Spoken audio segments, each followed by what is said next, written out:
As you know, the trumpet is a very powerful instrument. Oftentimes, we're guilty of overblasting other band members around us. One thing that I would say about this is it will get your sound to distort if you blow too much air too hard through your horn. That's not really the way. I know that's a concept for a lot of you powerful players, lead players, and knife cutters out there, but if you want to play with more finesse and you want to have more longevity with your chops, I would suggest whisper tones. What are whisper tones, you ask? Well, whisper tone is the note before the note. I was introduced to whisper tones by Roy Hargrove, the late great Roy Hargrove.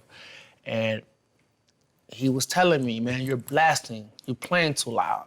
And I was like, at first I didn't know if I really was. I was like, maybe he just don't want me to play so aggressive or something, you know? I didn't know if he was a little bit of hate in there or what. I was trying to figure out, you know, and he was telling me like, yeah, you know, you got to get hip to whisper tones, man. And I was like, what is that? And that's what he said. It's the note before the note.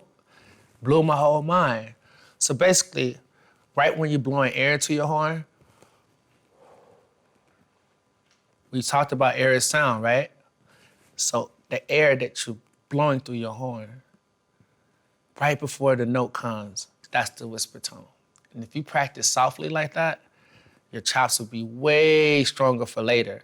Like, a lot of people think if you practice loud, then you get to the gig, you can be louder. And it's actually the opposite, because your chops will be tired. So to strengthen your muscles, this is definitely the way to do it, whisper tones.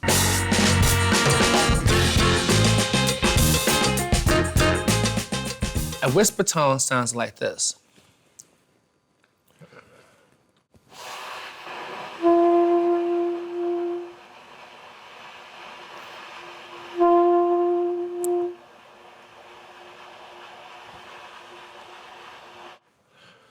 As you can hear, it's the note before the note. So when I'm practicing, I like to practice a lot of phrases and etudes in whisper tones. Something like this.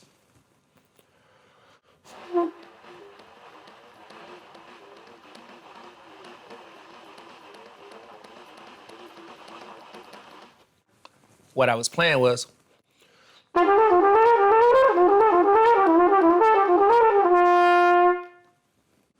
one more time in whisper tone.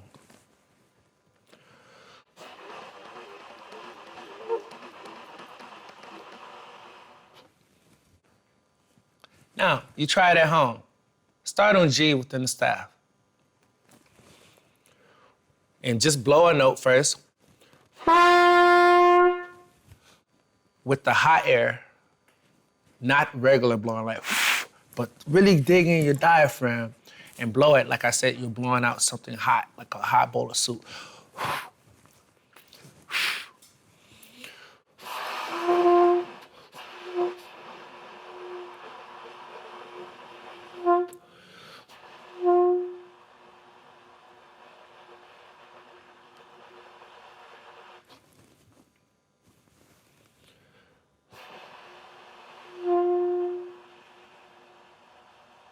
A good way to do it is to actually play the note and then back off till it's all the way disappears and brings it back.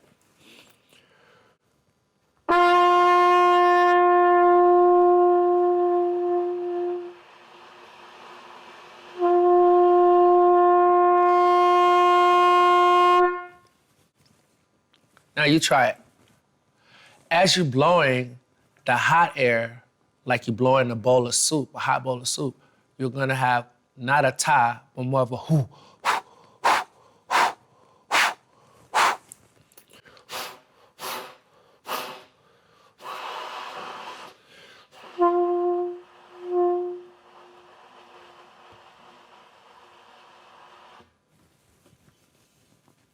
When I first started to learn how to play whisper tones, I would set my metronome to about BPM 95, and I would try to sustain the note for at least 2 bars from G to C, going chromatically. Something like this.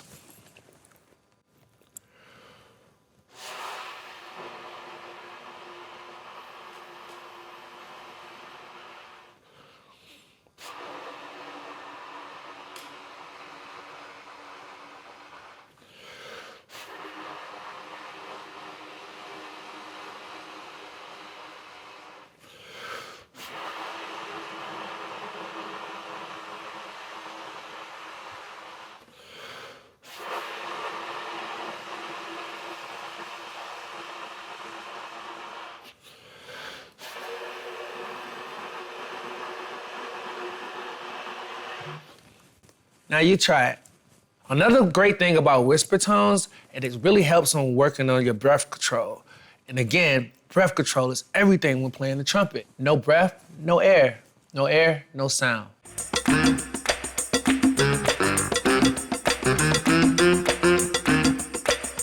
Now, whisper tones are extremely difficult, so don't be deterred if you're having trouble with it right now. It's really a good step for you to do if you're in the intermediate level. If you're a beginner, just making a note is hard enough battle, right? So let's get the note first, and then we can incorporate whisper tones later. I remember when I was first trying to do whisper tones, I literally couldn't do it at all. And it was very frustrating because I was practicing and I was doing just like, people were telling me, like Roy was telling me, and I wasn't able to get it. It wasn't until I completely relaxed everything that it came out. Because if you tense up just a tiny little bit, the whisper tone will not work for you. So good luck on shedding the whisper tones and have fun, because definitely it will open up your sound and you can have more control. At the end of the day, whisper tones are a big step of what helped me develop my sound into what it is today. And to be able to have that control in any register like that, it just makes me able to do anything I need to do on the horn. The more you can do and get around on your horn, the less limitations you have. So that's always a good thing. You don't want to be in a situation where you're like, oh, that note's too high, or I can't play that fast, or those intervals are too big, So if you implement all these things, surely you will be great.